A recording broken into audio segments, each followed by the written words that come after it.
আসসালামু আলাইকুম viewers. Plumbing and sanitary ড্রয়িংয়ের আমরা ড্রেনেজ সিস্টেম নিয়ে আলোচনা করব। আশা করি ভিডিওটি যদি আপনি মনোযোগ দিয়ে দেখেন তাহলে ইনশাল্লাহ উপকার আসবে। তো প্রথমেই আমি বেসমেন্ট নিয়ে আলোচনা করব। এই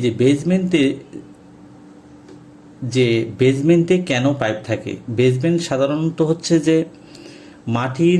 মাটির উপর থেকে মাটি থেকে প্রায় অনেক নিচে থাকার কারণে আমাদের বেসমেন্টে পাইপ দিতে হয়। তো বেসমেন্টে আমাদের কিভাবে পাইপ দিব, যখন ওই ম্যাটটা ঢালাই করার পর তখন ওই ম্যাটের সাথে বা ফাউন্ডেশনের সাথে এই যে এইরকম পাইপ 3 ইঞ্চি বা 4 ইঞ্চি পাইপ এইভাবে দেওয়া হয়। রডের সাথে ম্যাটের সাথে একসাথে ঢালাই করে দেওয়া হয়, একটা স্লোপ আকারে থাকে। উপরে আমরা এরকম একটা গ্রেটিং দিয়ে দিব,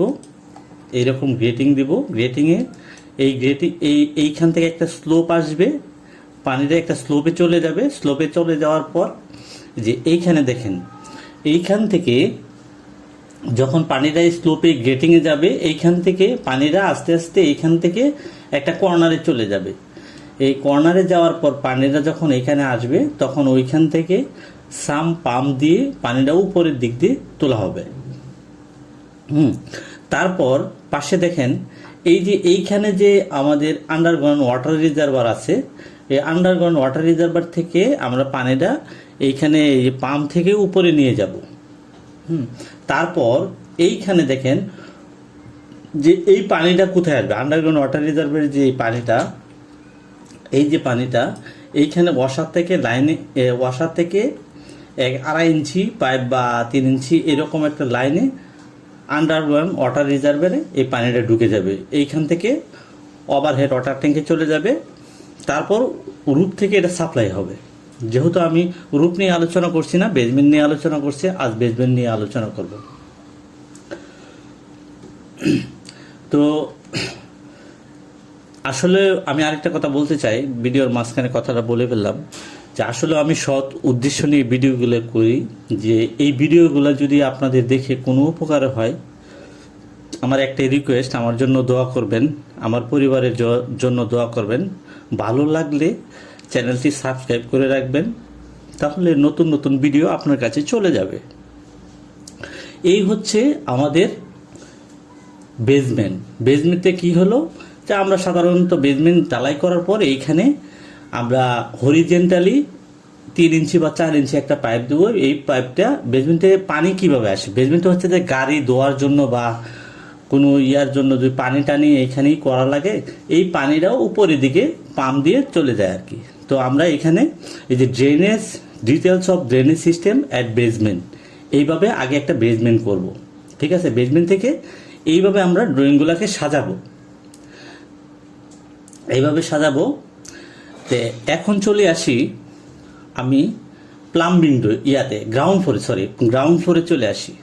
তো এখন গ্রাউন্ড ফ্লোরে হচ্ছে, আপনি যখন গ্রাউন্ড ফ্লোর করবেন তখন ভার্টিক্যালি যে পাইপগুলো আছে, যেমন আপনি ধরেন সয়েল পাইপ, তারপর ওয়েস্ট ওয়াটার পাইপ, তারপর যে রেইন ওয়াটার পাইপ, এই ভার্টিক্যাল পাইপগুলা যখন নিচে নামবে,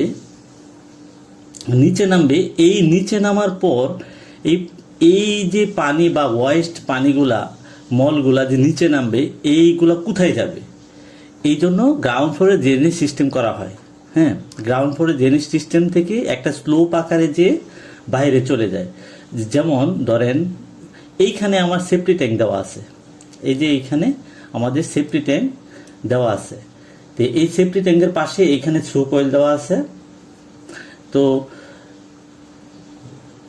এইখান থেকে যখন আমার ধরেন এই যে পাশে যে আমাদের এইখানে আমাদের 4 ইঞ্চি সয়েল পাইপ আছে, ওয়েস্ট ওয়াটার পাইপ আছে। সয়েল পাইপটা কি, যেটা হচ্ছে যে আপনি ধরেন টয়লেটের কমোড, বেসিন, তারপর ইউরিনাল থেকে যে মলগুলা বের হয়, এই মলগুলাই হচ্ছে আমরা সয়েল পাইপ হিসাবে করি, সয়েল পাইপ স্টেক বলি।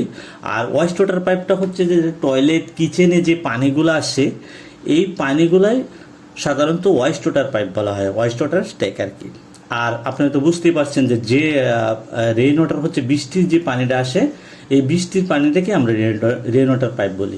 যেমন দেখেন যে এইখানে জেনারেটরের পাশে যে আমাদের এই যে পাইপটা ভার্টিক্যালি আসার কারণে, এই যে দেখেন এই যে আসার কারণে পাইপটা এইখানে চলে আসছে, তখন আমরা এইখান থেকে কি করছি, এইখান থেকে ব্যান্ড করে নিয়ে যে সাইডে রাখছি, ওয়ালের ফ্লাশে রাখছি। তারপর এইখান থেকে যেহেতু আমাদের ড্রয়িং করার আগে চিন্তা করতে হবে, যেহেতু আমাদের সেফটি ট্যাঙ্কটা ওই পাশে আছে, তাই আমরা কি করব, এইখান থেকে স্লোপটা কাউন্ট করব। তো 1:200 স্লোপে এই পাইপগুলো দেওয়া আছে। তো আমাদের কি করতে হবে, ধরেন টয়লেটের যে মলগুলো আছে, যেমন বেসিনে কমোড, তারপর প্যানের যে মলগুলো আছে, এই মলগুলোর জন্য আমাদের সয়েল পাইপের যে পিটটা আছে এটা আলাদা দিব। যেমন এসপি মানে সয়েল পাইপ, আর পাশে দেখতে পাচ্ছেন ওয়াইস্ট ওয়াটার মানে পানির জন্য। তো এই জন্য আমরা সংক্ষেপে ডব্লিউপি দিছি আর কি। তো এটা এখানে আসলো, এখান থেকে এটা চলে যাবে এই পাইপে, এই সয়েল পাইপটা এইখান থেকে যায় নিচ দিক দিয়ে যায় সয়েল পাইপে, এই পাইপটা এখানে যাবে, এরকম চলে যাবে, এরকম যাবে। তো ওয়াইস্ট ওয়াটারটা কীভাবে, ওয়াইস্ট ওয়াটারটা এখানে চলে যাবে, হ্যাঁ এরকম চলে যাবে। তো এখন এই পিটে যাওয়ার পর দেখেন, এই পিটে যাওয়ার পর এই সয়েল পিটটা এইখান থেকে এইভাবে ঘুরে ঘুরে এসে এই সয়েল পিটে আসছে। তো সয়েল পিটটা আমাদের সাধারণত 15 x 20 এরকম সাইজের মধ্যে হয়ে থাকে। তো এইখানে আসছে, তো এইখান থেকে আসছে। আবার এই ওয়াইস্ট ওয়াটার পাইপটা এইখান থেকে স্লোপ আকারে যে এইখানে ডব্লিউপি, এইখানে আলাদা আর একটা পিট করা আছে। তো আমরা সাধারণত কি রেইন ওয়াটার পাইপ এবং ওয়াইস্ট ওয়াটার পাইপের জন্য আলাদা পিট করব। তো আলাদা পিট করে এইখান থেকে যে এই দেখেন এইখানে স্লোপে আসলো। তো আমাদের এই পিটগুলো আছে 20 ফিট পর, সাধারণত পাইপ হচ্ছে আপনার 20 ফিট। তো 20 ফিটের মধ্যে রাখার চেষ্টা করব, না হলে ওই পাইপগুলো ওয়েস্টেজ হয়, তো কেটে ফেলতে হয়। এই জন্য আমরা 20 ফিট পর পিটগুলো রাখবো। তো এই পিটে ওয়াইস্ট ওয়াটার পিট থেকে এই ওয়াইস্ট ওয়াটার পিটে গেল, সয়েল পিট থেকে সয়েল পিটে চলে আসলো, এইখানে আবার ওয়াইস্ট ওয়াটার পিট থেকে এই ওয়াইস্ট ওয়াটার পিটে চলে আসলো, ঠিক আছে। তারপর এইখান থেকে সয়েল পিট থেকে এই যে সয়েল পিটে চলে আসলো। এই পাইপগুলো সাধারণত আমরা, যেহেতু পাইপগুলো ভার্টিক্যাল পাইপগুলো 4 ইঞ্চি, তো আমরা যে মাটির নিচে ড্রেনেজ পাইপগুলো আমরাকে সাধারণত 6 ইঞ্চি দিই আর কি, 6 ইঞ্চি ড্রেনেজ পাইপ দিই আর কি। যেহেতু প্রেশারের জন্য নিচে যে পানিগুলো যাবে ওই 6 ইঞ্চি দিই। এই 6 ইঞ্চি এই দেখেন এইভাবে গেল। এইভাবে যাওয়ার পর দেখেন এই যে সেফটি ট্যাঙ্ক আছে, সেফটি ট্যাঙ্ক থেকে কিন্তু এই যে কোয়েল এসপি মানে হলো সয়েল পাইপ, মানে যেটা আপনার ওই কমোডের যে মলগুলা থাকে, এই মলগুলা সেফটি ট্যাঙ্কে চলে গেল। এই সেফটি ট্যাঙ্ক থেকে চলে যেয়ে আমরা এখানে 2টা চেম্বার দিছি, ফার্স্ট চেম্বার সেকেন্ড চেম্বার। এইখান থেকে কোয়েলে চলে গেল। কোয়েল থেকে এটা তারপর এখান থেকে পানি হয়ে এটা ড্রেনে চলে যাবে। দেখেন আরেকটা জিনিস এখানে খেয়াল করবেন, গুরুত্বপূর্ণ জিনিস, আপনি যদি ভালো করে বোঝার চেষ্টা করেন। দেখেন আমরা কিন্তু এখানে সয়েল যে পাইপটা আছে, সয়েলের যে পাইপের মলটা আছে, এটা কিন্তু শুধু সেফটি ট্যাঙ্কে ফালাইছি। আমরা কিন্তু ওয়াইস্ট ওয়াটারের যে পাইপটা, এটা কিন্তু আমরা সেফটি ট্যাঙ্কে ফালাই নাই। কেন? এখানে এটা আমরা যখন টয়লেট করি বা কিচেনে আমাদের পানি বেশি ইউজ হয়, এই জন্য এই পানিটা আমরা সরাসরি কি ড্রেনে ফেলাই দিছি, তাইলে আমার সেফটি ট্যাঙ্কটা সেফ জোনে থাকবে। হ্যাঁ, তো এটা এখানে ফালাই দিছি। এইখান থেকে দেখেন, এইখান থেকে এটা ড্রেনে চলে গেছে। তারপর এটা এইখান থেকে এটা এইভাবে স্লোপ আকারে যে এই ড্রেনে চলে গেল, এই ড্রেনে চলে গেছে। তো আমরা হচ্ছে কি গ্রাউন্ড ফ্লোরে এবং বেসমেন্টে ড্রেনেজ সিস্টেমে হচ্ছে, আমি যদি আবার বলি তাহলে ড্রেনেজ সিস্টেম গ্রাউন্ড ফ্লোরে বেসমেন্টে আপনি, এটা আসলে হচ্ছে যে আমরা অনেক সময় ড্রয়িং করি, আমরা বেসিক্যালি হচ্ছে যে এক একজন এক একটা স্পেশালিস্টের উপর কাজ করতে পছন্দ করি। কিন্তু আসলে হচ্ছে কি ভাই, এখন যে বর্তমান অবস্থায় আপনাকে সব কিছু কাজ জানলে হয় কি আপনার কাজের ডেপথ লেভেলটা অনেক বাড়বে, আপনি অনেক ভালো কাজ জানতে পারবেন। আপনি প্লাম্বিং শিখলেই যে আপনি স্ট্রাকচার পারেন, যে প্লাম্বিং শিখলেই যে হয় মানে আপনার এরকম হবে না, কারণ একটা কাজ আর একটা কাজের সাথে রিলেটেড। যেমন আপনি ধরেন এই যে আপনি বেসমেন্টে যখন আমি ম্যাটটা ঢালাই করব, এখানে তো আমি একটা পাইপ দেবো, তো এই স্ট্রাকচারের সাথে কিন্তু একটা প্লাম্বিংয়ের রিলেটেড সম্পর্ক আছে। আমি যদি না জানি যে বেসমেন্ট ঢালাই দিলে ওইখানে পাইপ দিতে হয়, তাহলে আমি প্লাম্বিং সম্বন্ধে আমার কোনো আইডিয়া থাকলো না আর কি। এই জন্য আপনি যদি কাজ শিখে রাখেন অবশ্যই ভালো, কারণ আপনার জন্য অনেক উপকার হবে। কাজ করতে গেলে বেসিক্যালি আপনি একটা কাজের উপরে থাকলেও যখন আপনি এই কাজগুলো শিখে রাখবেন তখন আপনার জন্যই ভালো হবে। তো আজকে আমি আপনাদেরকে এই বেসমেন্ট এবং গ্রাউন্ড ফ্লোরের ড্রেনেজ সিস্টেমটা দেখাইলাম। হ্যাঁ, কিভাবে আপনি গ্রাউন্ড ফ্লোর এবং বেসমেন্টে ড্রেনেজ সিস্টেম করবেন। ও আচ্ছা, বেসমেন্টে আপনি যখন এই পাইপটা স্লোপ আকারে যাবে, আপনি কিন্তু সাম পাম্প দিয়ে উপরে তুলে যাবে, কারণ পানিটা তো নিচে আছে, তো এইখানে পাম্প দিয়ে উপরে তুলতে হয়। হ্যাঁ, পাম্প দিয়ে উপরে তুলতে হয়। তারপর এটা পিঠে আকারে যেয়ে একটা ড্রেনে সেই পিঠের সাথে পরে এখান থেকে আবার পাইপ থেকে এখানে চলে যাবে আর কি। ও এইখানে আরেকটা জিনিস দেখেন, যে এই যে এইখানে দেখেন এই পাইপটা এখানে আছে, এটা ভার্টিক্যালি পাইপটা আসছে উপরে। আমরা যদি উপরে যাই, দেখেন উপরে এখানে টয়লেট আছে বলে এই ভার্টিক্যালি পাইপটা এইখানে পড়ছে। এই যে এইখানে পড়ছে, এইখানে পড়ার কারণে আমার কিন্তু এই পাইপটা তো এখানে পড়লে তো আমার পাইপে নেওয়া যাবে না। এই জন্য আমি গ্রাউন্ড ফ্লোরে কি করছি, যেন লেখায় আছে ওয়াল পাইপ লাইন 6 ইঞ্চি ডায়ে বিলো ফার্স্ট ফ্লোর লেভেল।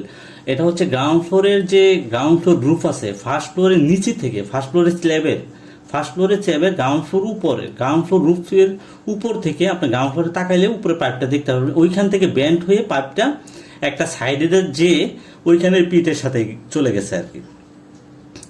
তো আপনি সবসময় মাথায় রাখবেন, তো একটা টয়লেটের জন্য একবার ইজি, আপনি যদি ভালো করে খেয়াল করেন এই ড্রয়িংগুলো, আপনি একবার ইজিভাবে পারবেন। শুধু কিছুই না, এত টেনশনের কিছুই নাই।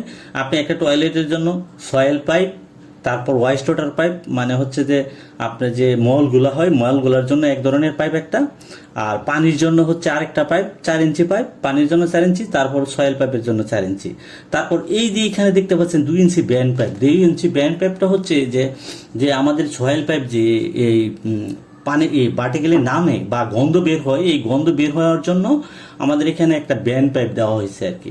এই ব্যান্ড পাইপটার যে এটা উপরে গন্ধটা চলে যায়। যদি আমি একটা সেকশনে দেখাই, সরি, এইখানে যদি আসেন, এই যে দেখেন দুইটা পাইপের সাথে কানেক্ট হয়ে, এই ব্যান্ড পাইপটা এই যে উপরে চলে যায়, গন্ধটা যেন রুমের ভিতরে না যাইতে পারে আর কি। হ্যাঁ, এই জন্য এটা ব্যান্ড পাইপ। এই যে এইখানে ব্যান্ড পাইপ। তারপর ওই যে রেইন ওয়াটার পাইপ, তো আপনার রেইন ওয়াটার পাইপটা সাধারণত রুফ থেকে নেমে তারপর এইখানে বিভিন্ন একবারে নিচে চলে যায়। তা অনেকে কয় কি যে ওয়েস্ট ওয়াটার পাইপটা রেইন ওয়াটার পাইপ হিসেবে ইউজ করে। তো বৃষ্টি যদি আপনার প্রচুর বৃষ্টি হয়, তখন ওইখান থেকে যদি ওয়েস্ট ওয়াটার পাইপটা কিচেনের সাথে যদি একটা লিঙ্কিং থাকে, তাহলে অনেক সময় প্রবলেম হয়ে যায়, ওভারফ্লো হয়ে কিচেনে ঢুকে যায় পানিগুলো। তো এই এত রিস্ক নেওয়ার দরকার নাই। সে আমরা সাধারণত রেইন ওয়াটার পাইপটা রেইন ওয়াটার হিসাবে ইউজ করি, কারণ হচ্ছে যে ছাদের উপর অনেক সময় ময়লা টয়লা থাকে বা এরকম, এই জন্য আমরা রেইন ওয়াটার হিসেবে আলাদা ইউজ করি। তো আমি মনে হয় আপনাদেরকে গ্রাউন্ড ফ্লোর এবং বেসমেন্টটা আমি আমার সাধ্যমতো বোঝানোর চেষ্টা করছি। তো আপনারা নিজেরাও নিজেদের মতো করে বোঝার চেষ্টা করেন, তাহলে ইনশাল্লাহ দেখবেন যে আপনি আসলেও মানে যারা প্লাম্বিং ড্রয়িং শিখতে চান তারা দেখবেন যে আপনার জন্য ইজি হয়ে যাবে। আপনি নিজেই পারবেন। আমি প্লাম্বিং ড্রয়িং আসলে বেসিক্যালি কারো কাছ থেকে শিখি না, আমি নিজে চেষ্টা করছি, বিভিন্ন জায়গায় গেছি, মানে কিভাবে করে পিছনে দাঁড়ায় রয়েছি, শিখছি। এইভাবেই শিখতে পারবেন আপনি যদি চেষ্টা করেন, ইনশাল্লাহ আপনিও শিখতে পারবেন ইনশাল্লাহ। তো আমরা আজকে বেসমেন্ট এবং গ্রাউন্ড ফ্লোর নিয়ে আলোচনা